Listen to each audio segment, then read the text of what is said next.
Going over the other side, there's a few more functions here. So we have the phone buttons. When we have Bluetooth connected, you can answer and hang up your phone from the buttons within the steering wheel. The next lot of buttons here are what we call cruise control, speed limiter and adaptive cruise control. So that's all controlled within these buttons. When we go onto this instrument cluster down below here, you'll see a variety of information that's available.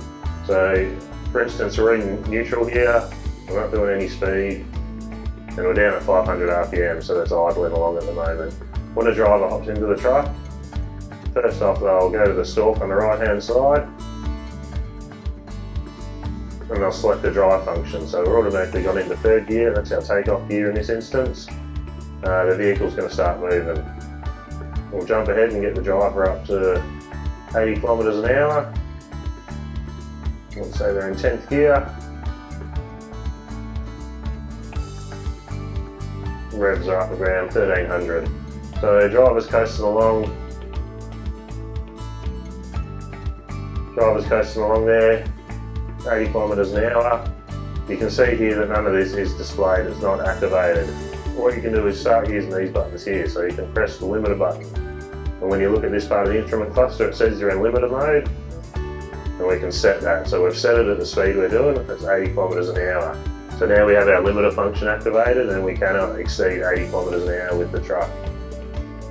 Certain instances where you might use that obviously to maintain speed limit, but also when you're coasting down a hill, you might set the speed limit at 80 and that will tell the truck to automatically start applying engine brakes and things like that to maintain that speed where possible. Now the other functions from within here, so you've got the limiter button up above that, you've got this little display of, it looks like an odometer with an arrow next to it.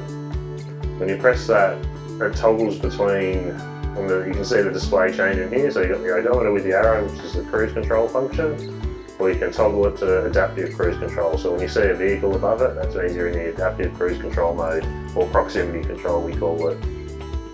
So first off, let's show the cruise control. Pretty straightforward, very similar to all cruise control systems. Click set, and that's going to set your cruise at 80 kilometers an hour, because that's what your odometer is set at. And then you've got plus and minus on these same buttons, so you can go up in half kilometer increments. Now if we toggle over to the adaptive cruise control function, you can see this car's set up here now. We've set our speed at 60 kilometers an hour. I'm going to increase that to 70 kilometers an hour.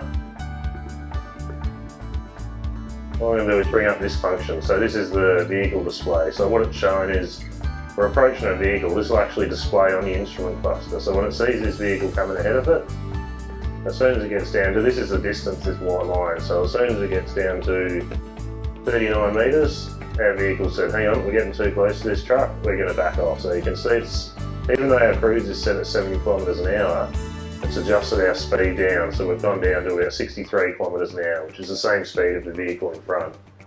Now if this vehicle was to start moving again, that vehicle's sped up and it's taken off, the truck's detected that the gap's opening up again, and it's increased our speed back up to 70 kilometres an hour again. Now once that vehicle's gotten out of sight, it's no longer displayed on the dash. So this is how the adaptive cruise control function works. So we'll speed up and slow down for vehicles in front of us. Now a new function we have, because this is active brake assist 3 now and proximity control is the newest version of it. If the vehicle in front, you can see it's slowed right down, it's doing 56 kilometres an hour. Our vehicle slowed us down to that. But if you're in freeway traffic and it's bumper to bumper, if that vehicle comes to a complete stop, the adaptive cruise control will stop our vehicle as well. It will come to a complete stop. Once the traffic starts moving again, that truck takes off. Our truck will start moving again as well. So it's what we call the stop-go function. So it's really intuitive for the freeway traffic or any sort of stop-go traffic. Now you can see as well, beside all these displays, we've got these 2 lines either side. So what this is our lane assist function. And what it's telling us is it's measuring a broken line either side of the truck there, so your standard lane markings. If this was a solid line, it'd show up as a solid line as well. Now if the truck sways to the left or right, you'll hear an audible sound in the left or right speaker, but also you'll see on the dash that it comes up red and it tells you which side or which lane this vehicle is swaying out of. Gives you a warning, gets your attention and tells you that you need to get your eyes on the road. Another function we have here is, like I said, these 3 white lines. These are what we call time intervals. So it's saying that these are about 1 to 1.5 seconds each. So it's saying that at a 4.5 second distance between these vehicles, that's when you want the adaptive cruise control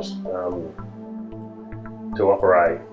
What we can do is adjust that as well. So at a higher speed, you might want to set a bit of a distance to feel a bit safer.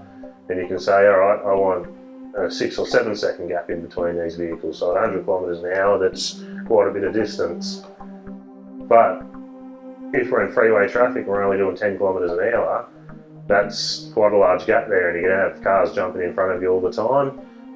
Not ideal on a freeway, because you know, when a car jumps in front of you, you've got to stop suddenly. So what you can do is close that gap right up to just a 1 second gap, and it'll close up the distance between you and the vehicle in front.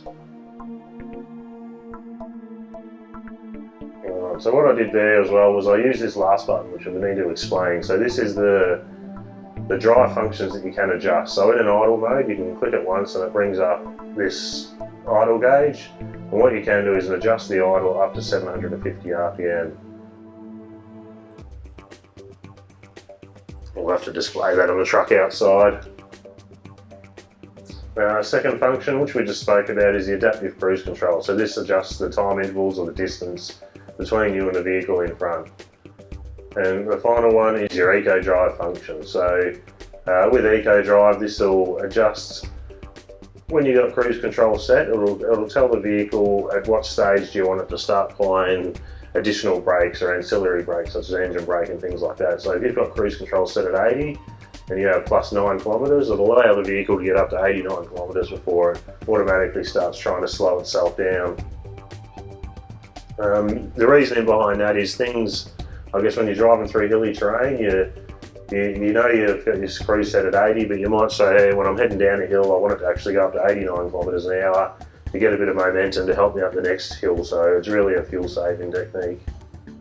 So this is a sticker that we fit on the sun visor of our truck. So on the left hand side, you can see a vision of the instrument cluster plus all the dash lights that may come on, and what each of those dash lights are. So some of these are standard operations, some of these are explaining malfunctions within the truck, but at least the driver can tell when a light comes on what it is quite quickly. On the right hand side, it explains the DPF function and the regeneration function. So our trucks are quite intuitive. Generally you'll only ever see the automatic regeneration light come on, but if you do get further stages down, it can explain what each of these lights are and what they mean. So if we just zoom in, it explains what each of these buttons are. So the red one's there. It's like a traffic light system, so orange lights are generally not a problem. The red lights mean something needs to be looked at. So you can see there it's a steering wheel malfunction, or the cab has been tilted and not gone back into its locked position. All your different drive functions, brake system malfunction if this one's on there, and then your standard headlights, engine brakes, park brakes, and or high beams and headlights. So I hope you enjoyed the overview of the interior of the new Mercedes-Benz truck. If you have any further questions, please contact your local Mercedes-Benz dealership. In the meantime, drive safe.